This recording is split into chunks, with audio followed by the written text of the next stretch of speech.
Imagine we're here for the EDM news for August 28th, 2018. Our top story for today is that deadmau5 is almost done with a brand new movie soundtrack. While we don't know the studio or the exact movie, we do know that the album's finished based on this tweet by deadmau5 that was tweeted earlier this week. Personally, this comes as no surprise, especially if you've listened to 4x4=12 by deadmau5.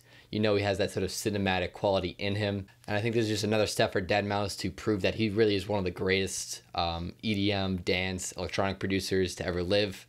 Because there's very few really prominent dance acts that have created a movie score. I can think of off the top of my head, Daft Punk, Moby, and maybe just a few others. So I'm personally really excited to see what this soundtrack is for. I'll keep you guys posted if there's any updates on it. As far as new music goes, the only hard deadline that's been released this week is Ekali's new EP titled Crystallize. The Crystallize EP will be 6 songs, which 3 of the tracks of this EP have already come out, one of them being Leaving featuring Yuna, which I reacted to last week on the Friday First Reaction. However, one thing I'm kind of bummed out about is one of the tracks on the EP's Forever featuring Elohim and Medicine.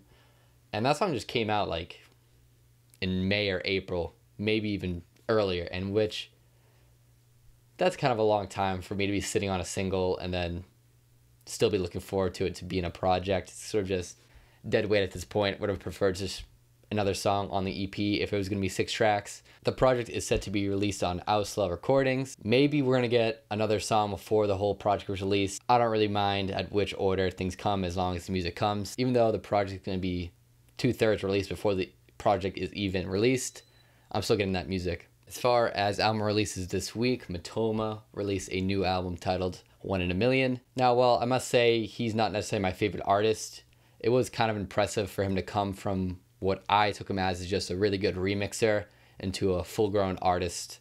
The 15-track album features Noah Cyrus, Max, and Enrique Iglesias as just a few of the vocal features.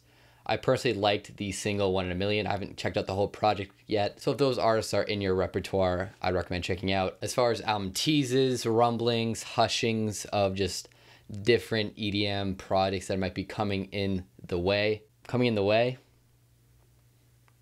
Really, Matt? The house duo Disclosure went on Andy Mac Radio on BBC One to reveal that they have 80 to 100 song ideas already recorded in their studio. So this doesn't mean that they're going to release all 80 to 100 songs. Definitely not going to be the case. Maybe 16 at most, especially since they already put 6 or so loosies just this week. However, this means that they're going to be definitely looking to get some vocalists on the tracks and start cranking out that album. Another project teaser is Kayzo posted on Instagram to say that he's starting to find a blend between his youthful pop punk sound and his typical bass house antics. One thing about this post in particular is I actually thought that his previous album Overload had that really good balance between his pop punk and electronic stuff, but maybe nowadays he's going to go even more acoustic, maybe with the drums or something. So it's uncertain whether we're going to be getting this sort of fusion style that he's hinting at, but if we get any singles, any collaborative loosies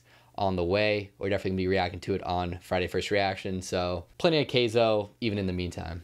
And then the last sort of teaser that we get new music on the way is actually for Madeon. A community-created podcast titled Pixel Empire celebrates Madeon, Porter Robinson, and other electronic music. And they actually got the inside scoop on a symbol that might be related to Madeon's new album. The logo features a hieroglyphic-like symbol and then also has the words "The Architects" on the bottom. So it does look like there's a bit of world building involved in his new album, so I'm curious to see where he exactly goes with this. I could definitely see sort of what Porter Robinson has been doing with his Virtual Self project, maybe rubbing off a bit onto Madeon, just having that sort of really cryptic world building going on. Safe to say that we've gone from Madeon potentially being retired to potentially releasing a new album pretty soon, especially if the Madeon team is already crafting sort of album art. And maybe the Architects is going to be some sort of like rogue marketing scheme where they're going to put the Architects like on like urban walls and all that. So I think we're actually closer to a Madeon album than we've ever thought, to be honest, if they're really actually starting to workshop some of this stuff. I'm not industry, so I don't really know the timeline on creating symbols and or how or when management and the creative team gets involved. So hopefully early next year. That's what I want. I want Madeon tour spring summer 2019. I'll give you my monies, Madeon. Just hit the tour, baby. Lastly, last week we got the track list for Getter's latest album titled Visceral.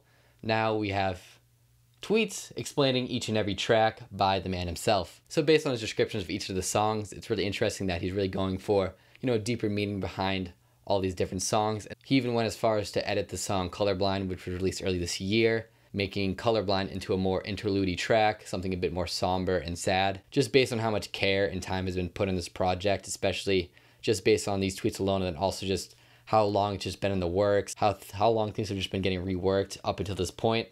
I'm really excited for this project. In other news, the family and estate of Avicii has updated the Avicii site to make it more of a board where you guys can send in your own memories of Avicii. So if you have any nice words to stay, any nice experiences from either his music or his concerts, definitely go there and just check it out. In festival news, Insomniac Events has announced a brand new festival. The new festival, Sacred Valley, is going to be held from September 27th to the 30th at the Los Coyotes Reservation in California. It's like 2 hours south of Los Angeles. However, unlike EDC or Electric Forests, this festival is going to feature more trance and underground house music. So looking at this lineup, I personally don't recognize any artists just because I'm not into that kind of music. Might be an interesting thing. The tickets aren't actually that pricey, starting at like $150 for a 4-day festival. Might just be right up your alley to go with a couple friends and check it out. So for the first time in the history of the show, there's actually no new Skrillex news. Skrillex, you've managed to do absolutely nothing. Instead, we're going to be doing Martin Garrix news this week rather than Skrillex news. So the first thing that Martin Garrix has done this week is he's now the head of Armani Exchange, at least as far as their brand ambassador. Yeah, he's the face of Armani Exchange. Armani. Yeah, so he's the face of Armani Exchange, which makes a lot of sense because I was at a store and I saw him, and that was kind of spooky. He's raking in the dough.